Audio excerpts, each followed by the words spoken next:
Ayun sir, bali nandito po ako ngayon sa 2,000 square meter beach lot. Ayan, so beach lot po ito. So almost I think nasa 80 to 100 meters po yung frontage niya sa dagat. So ito yung dagat. Ayan, and ito po yung property. So napakaganda po nito. Napakaliwalas. And ang good thing dyan, may kapitbahay ka na. Ayan, so nasa likod lang. Kaya hindi naman siya risk o live na lugar. Kasi may community na po dito. And from barangay road o sa kalsada, so nasa 5 meters lang po yung distance niya, no? So napakalapit. And pasok naman po ang 4 wheels. Kahit para Manila ka, abot naman po sa property. Ayan, so napakaganda po nito. Ang linis, oh. Carabao grass. Ay, ito po pala yung tinatawag na Bermuda. Kung ito nga ba yun, o Carabao grass. Ayan. So ganda. Yan, bali, yan. So dito po sa natayuan ko, pwede ka magtayo ng cover sa house. Yan, napakahangin po sa part na to, talagang nakaka-relax. Yan, so pwede ka magtayo ng kubo. Rest house dito, ayan, sa part na yan. And yan, bali ito po yung view. Napakaganda, ayan.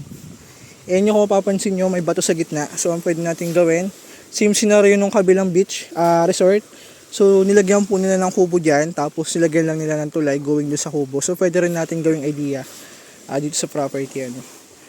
Ayan, ang ganda. And yun sir, bali hindi ka mag-worries dito na baka pag bumaha, abutin yung property kasi mataas naman po yung tayo niya. Ayan, so hindi naman po naabot dito ang tubig, dyan lang sa baba. And kahit bumagyo, so hindi po nalakas ang alon dito kasi kung mapapansin nyo, sa Google Map, pa letter C po yung dagat dito, ano. So hindi siya open, kaya kahit malakas ang alon, bumagyo, kalmado po ang tubig dito. And hindi ka magre-risk kasi napakababaw lang po ng tubig. Kahit lumakas ang alon man, kung sakali, kahit abot doon, almost 300 meters dito, abot baywang lang po yan, o abot dibdib lang. Kaya hindi po ito risky sa bata. Kung may bata ka, hindi siya delikado. Napakababaw lang po ng tubig. And maganda po ang dagat dito. Kahit i-search nyo sa Google Map, lalabas dyan, Barangay Kapaluhan, White Sand Beach. So white sand po ang buhangin dito. So hindi naman siya totally white. So medyo brown, pero pag nasikatan ng araw, puting-puti po talaga. Ayan. Panalo po ito. 2,000 square meter. And yun, bali title po ito. At bihira na po tayo makatagpo na napakaliit o small cut na title, ano. So titulado po ito, buy seller. Buhay ang paperma. So clean title po ito. Ayan. And may bakod na rin po yung property na mahogany. So kita mo na yung boundaries. Ayan. So yung mahogany na yan, yung kabila, sa kabilang property. So ito naman po yung property natin, ano. So itong part medyo madamo, pero dati po rin yung Carabao grass. So sa ngayon medyo madamo kasi hindi na rin po naasikaso ng may-ari. Kaya hindi na siya nami-maintain. So 2,000 square meter, pahaba po yung cut niya. Kaya mahaba yung front niya sa dagat. Ayan. Panalo to. Ano pag nalinisan. So napakaganda po. Huwag mo na palang pasin sir, napakamura. Ayan. So ito na sir, recommended ko to. Ito na. Ayan, napakaganda. Ayan. So yun lang yung dagat. And may community po dito, napakalapit lang sa school. So sa school, I think nasa mga 2 to 3 minutes drive lang. Nasa school ka na ng elementary at high school, kaya kung may kids po kayo, and napakalapit lang sa barangay hall. Ayan. And may katabi po itong resort. Limot lang ako sa name. So may katabi po yung resort at dinadayo na rin. Ayan.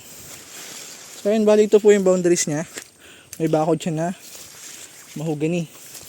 Ayan, kaya hindi ka na rin mag-worries kung nasan yung boundary. And meron po itong mohon at buhay pa. So pwede ko pong ituro sa inyo. Hindi ko lang na videohan kanina. Ayan. So may mohon pa siya. Ayan. So panalo to. 2,000 square meter. Ayan. So mahaba pa po ito. Estimate ko nga po is nasa 100 meters or higit pa yung frontage niya. Napakahaba. So kaya naman ganun kahaba kasi pahaba po yung property, pahaba yung gayat niya. Unlike sa subdivided lot, yung gayat niya pahaba na maliit yung front sa dagat kasi pinagkakasya nila na lahat may frontage. So ito naman po pahaba na dikit sa dagat kaya napakahaba ng frontage. Ayan. So panalo to. Panalo po ito. Lilinisin lang. Ayan. Babayin ko yung yung dagat. May daan ba dito? Sige ate, dito tayo dumaan. May tinik ha. Yeah. Oops. Yan. So ito po yung itsura niya sa baba. So may bato siya pero hindi naman tumasakit sa paa, no? So ito lang naman yung may portion na bato, pero yung gitna niya buhangin po yan kasi narating ko na to nung low tide nung nakaraan. So dito kasi po kami madalas maligo din nun. So kung mapapansin nyo, buhangin na po yan yung part na yan. Ayan. So ang good thing dyan, mababaw lang kahit bumagyo, lumakas sa alon, hindi ka po mag-worries na lumakas yung alon and hindi makakabot sa property kasi mataas po yung tayo. Ayan. So buhangin na po yung portion na yan. And pino po ang buhangin dito. Ganito. Ayan. So pino ang buhangin. Bali, isa rin po ito sa may pinakamagandang dagat dito sa Calawag, Quezon. Ito na po talaga yung pinakamagandang dagat sa Calawag. So ito lang may portion na batuhan niya. Pero yung mga gilid niya mga kaparmlat tuloy. Yung gilid niya, so clear na po yun. Wala halos batuhan. And kung ayaw mong maligo sa tapat, pero naman sa karatig, ayan. So, and may na-check po ako na page na nagbebenta ng farmland for sale dito sa Kapaluhan kasi marami po dito sinasubdivide. So dito may sinasubdivide din, kaya lang nagti 3,000 na per square meter and 3,000 up to 8,000 po per square meter na dito sa Kapaluhan. Ganun nakataas ang value ng property dito. And so ginugol map ko po yung property, ayan, para at least may idea din po kayo sa Google location, Ayan, so una-una, if i-search nyo po, Barangay Kapaluhan, Calawag, Quezon. So lalabas po dyan is, ayan, Kapaluhan, White Sand Beach, So White Sand Beach po yan mga kaparmlat. Although hindi siya ganun kaputi, pero pag nasikatan ng araw, sobrang puti po ng buhangin dito mga kaparmlat. White sand po yan. Ayan, bali ito po yung community ng Barangay Kapaluhan. Ayan, so may barangay hall po dyan.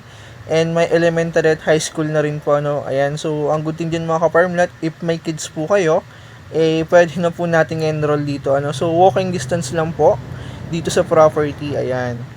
So napakalapit lang nito sa barangay hall and elementary at high school mga kaparmlat. Ayan, so ipin lang natin. Ayan, balik to po yung bahay dun sa video. Ayan, so ito na po yung property na 2,000 square meter and bali may karatig po itong resort. Ayan. So bali ito pong linya na nakikita nyo, ito yung road ito po yung barangay road ng Barangay Kapaluhan mga kaparmlat. Ayan. So babaybay po yan. So yan, bali dun sa huli ng video, ito po yung pinakita kong video dito sa resort na to, So explore natin yan mamaya. Ayan, so bali mga kaparmlat, hindi lang nakita sa video, So kasi sa likod ng property ako nag-start, pero almost 4 to 5 meters lang po yan sa kalsada.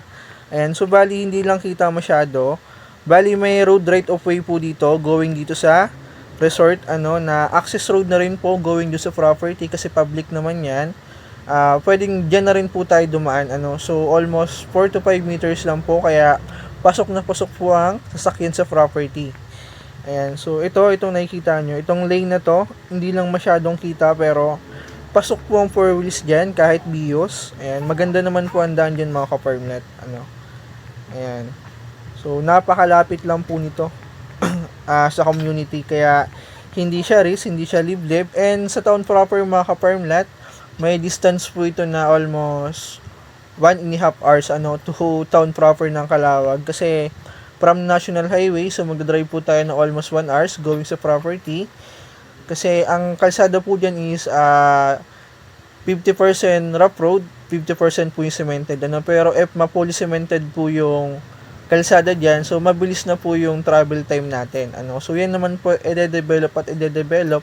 And marami na po akong na-witness na kalsada na dating rough road na ngayon po ay cemented na. At isa na rin po yung Barangay Kapaluhan. So dati, talagang rough road po ang daan dyan. So sa ngayon, mas marami na po yung cemented, So yan naman po ay may budget, and yun nga lang hindi siya dire-diretso, So every year po yung budget diyan, and ang kagandahan din mga kaparmlat, so sa improvement po ng daan nakapokus ang municipal, Barangay Kapaluhan po isa sa may pinakamagandang dagat dito sa Calawag, kaya plano po yung gawing ecotourism ng Calawag, kaya ide-develop po yan mga kaparmlat.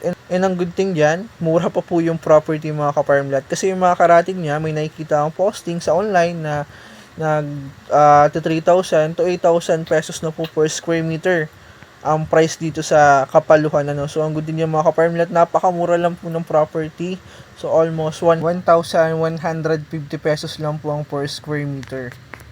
And ang dagat po dito, kung mapapansin nyo, ayan, so letter C po yun mga ka-farmlat, kaya child friendly po ang dagat dito. Ano, hindi ganun kalakas yung alon, unlike sa ibang dagat na open, kumbaga open na malakas yung alon. So dito letter C siya, kaya hindi ganun kalakas yung impact ng tubig sa baybayin. Ano, so safe na safe po ito mga ka-farmlat. And kung napansin nyo, mamaya dun sa last video, ano, so pinakita ko doon yung low tide. So kasi nung pinuntahan ko yung properties, high tide siya, kaya hindi natin nakita yung baybay niya. Ano, so ang ginawa ko, kumuha ako ng crop video sa mga old videos natin. Ano, so and idinagdag ko na lang po dito, ano, doon sa huli ng video. Ayan. So bali dito po ako kumuha ng video. Ano, so ito yung binidyohan ko noon time na yon. Itong resort na to, na dinadayo na rin mga ka-farmlat. Ayan. So pwede niyo yang i-stock or pwede niyo na rin puntahan o mag-overnight po tayo dito o kayo. So, pag nag-tripping po, ano, para at least ma-enjoy nyo rin yung beach or dagat ng Kapaluhan mga ka-farmlat. Ayan, so dinadayo na rin po ito. Ayan, so kung mapapansin nyo, white sand yan mga ka-farmlat, lalo na pag mainit. Ano, so puting-puti po ang buhangin dito. Ayan, so hindi natin ma-scroll. Okay, abot dito lang siguro to. Ayan. So, ayan mga ka-farmlat, talagang dinadayo na rin siya, no? Ayan. Ng mga adventures. So, lalo na po pag mahal na araw mga ka-farmland. So, maraming dumadayo dito.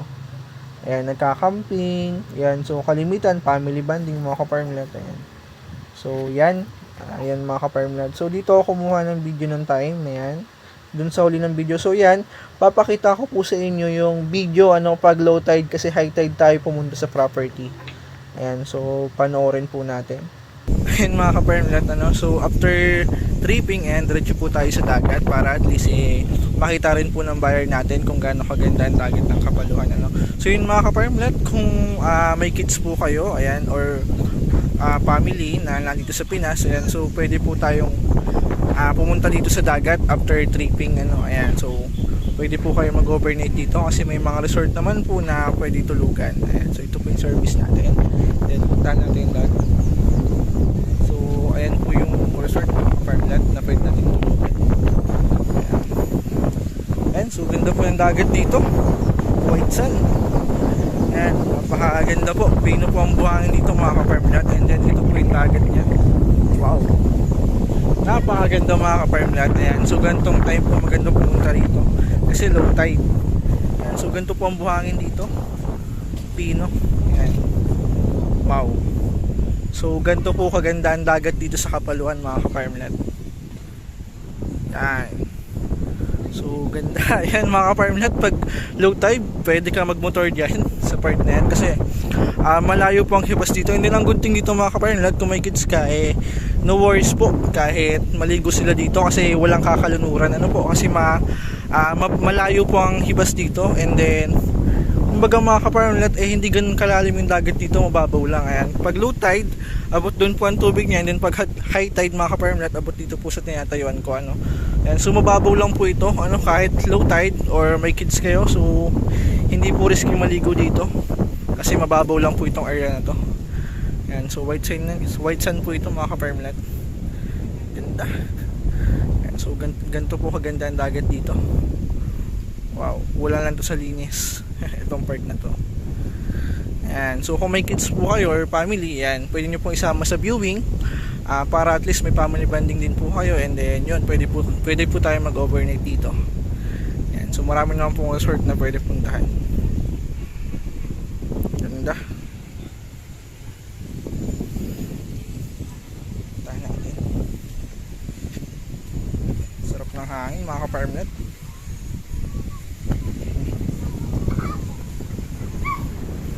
Wow. Si Vice. Shooting pretty ka dyan, ha? Ayan, so ito po yung service natin. So So yun mga ka-farmlet, ayan, so pwede ka rin bumili ng bangka dito sa Kapaluhan, ano. So ayan, para at least libangan na rin. So pwede ka pong isda. And then yun mga ka-farmlet, yung sabi ko kanina, pwede mo siyang ipalaot sa ibang tao, ano. And then sa huli, hati po tayo. Ayan, hindi tayo, kayo po. Ayan, so hati po kayo sa huli. So yun mga ka-farmlet, ayan.